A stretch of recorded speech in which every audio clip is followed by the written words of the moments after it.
This is the first part of our trip to Kauai Island.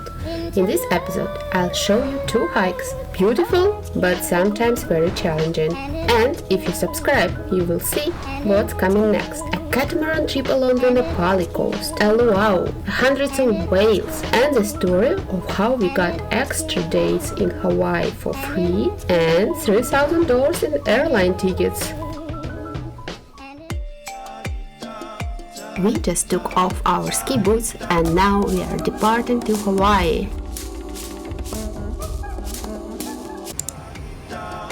We had one layover in Honolulu and then a very short flight to Kauai Island.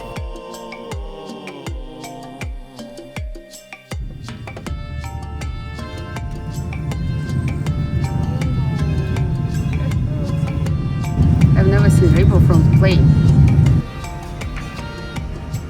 Our first impression started right at the airport. The first thing we noticed were chickens, a hen with a bunch of babies and a rooster walking around like they owned the place. I was really impressed and had no idea that the entire island is full of chickens. They have no natural predators here, so they just live freely everywhere. We ordered an Uber from the airport, and a little tip: it's much better to pre-order. We didn't do that, so we had to wait almost another hour at the airport. But still, it was worth it, paying $60 with tips instead of $120. For the week, we are staying at a Wyndham timeshare resort on the north side of the island in Princeville. There is a kitchen. It's wonderful. We can make food. We can make coffee. That's definitely not enough for us.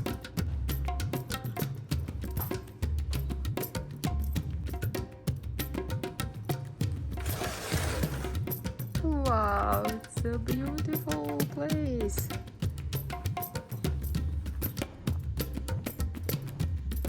It's our first breakfast in Kauai.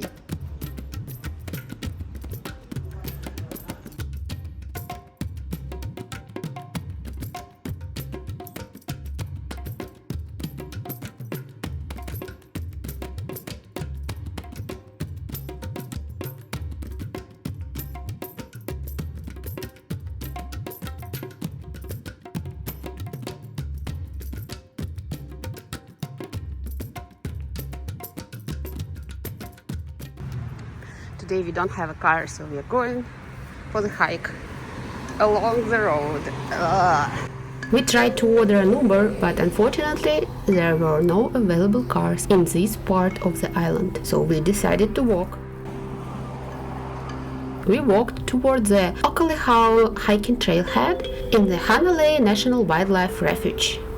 Most of that walk was along the highway. Highly not recommended to hike along the highway. Terrible. But we were very lucky. A super nice couple saw us walking, and at the closest lookout they gave us a ride down to the start of the trailhead. The trail itself was very slippery because of the mud, but the views over the bay were absolutely amazing.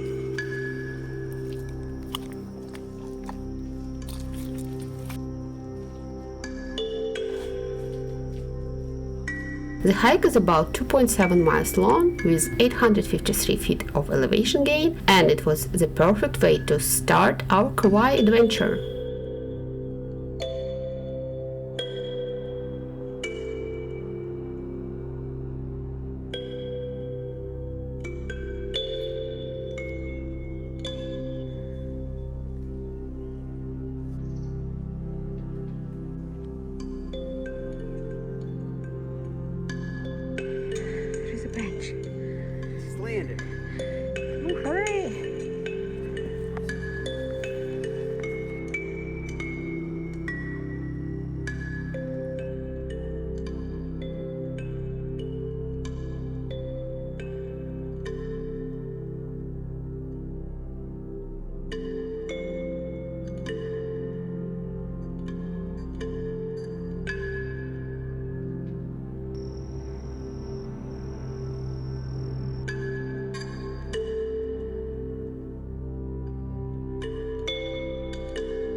started raining there where we were. Somewhere there in the cloud. Now it's rain. After the hike, we decided to hitchhike back. Some locals stopped and offered us a ride in the truck bed. It felt so simple and so Hawaii. Ukulele just laying in the truck bed next to us. And by the way, Hawaii is one of the only places in the US where it's legal to ride in the truck bed. Definitely not everyday experience, but a very kawaii one.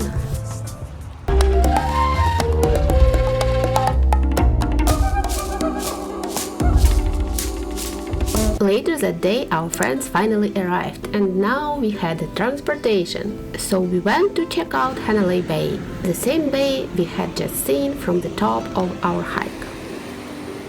It's too cold. Ooh. Not the Red Sea. It's refreshing. It's not Bali. It's refreshing.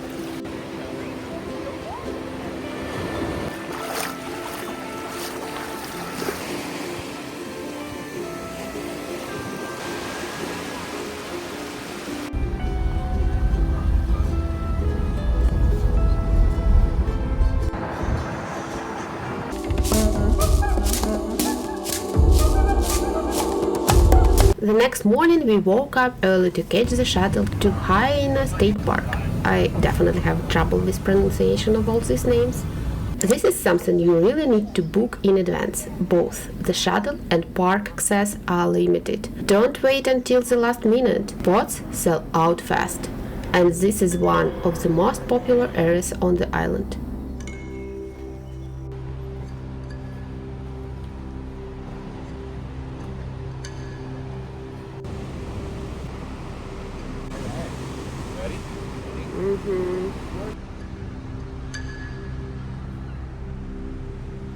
And one more thing, they actually ask you to clean your boots before and after the trail to help protect the island's ecosystem.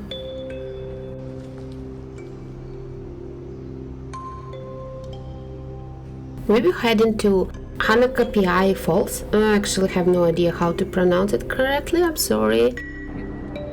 And this hike turned out to be way more intense than I expected. Officially, the trail is listed as 7.9 miles with about 2,381 feet of elevation gain, but according to my watch, that day we hiked exactly 10 miles. And honestly, this was my mistake. I didn't properly check all trails because if I had known how hard this hike was, I probably would have never gone. You need to jump these stones.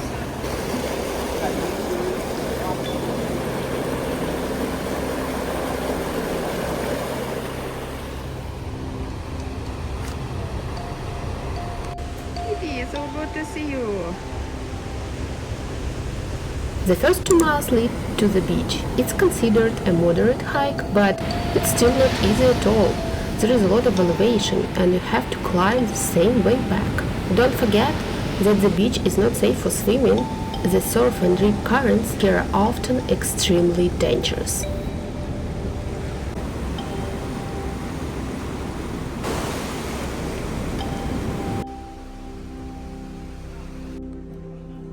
From the beach, it's another few very crazy miles to reach the falls. This part of the trail is unmaintained, rugged, and usually very slippery. There are rocks, fallen trees, mud, and narrow sections along the way. We crossed the river so many times I cannot even count.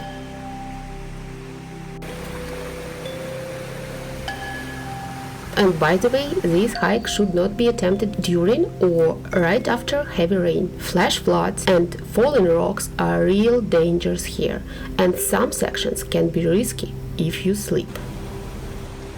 Just look. It's a beautiful hike, but definitely one that deserves respect, preparation, and caution. The waterfall definitely worth all of this suffer.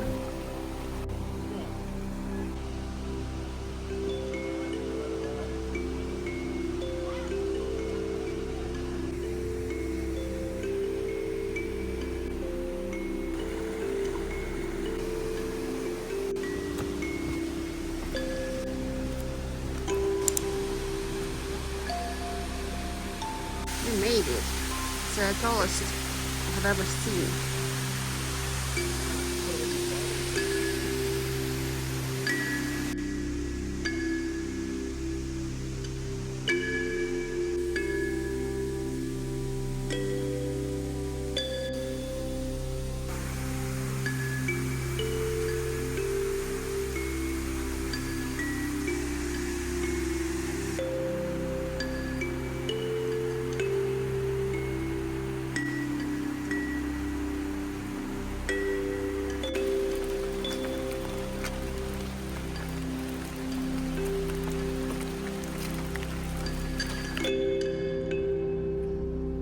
Very dirty.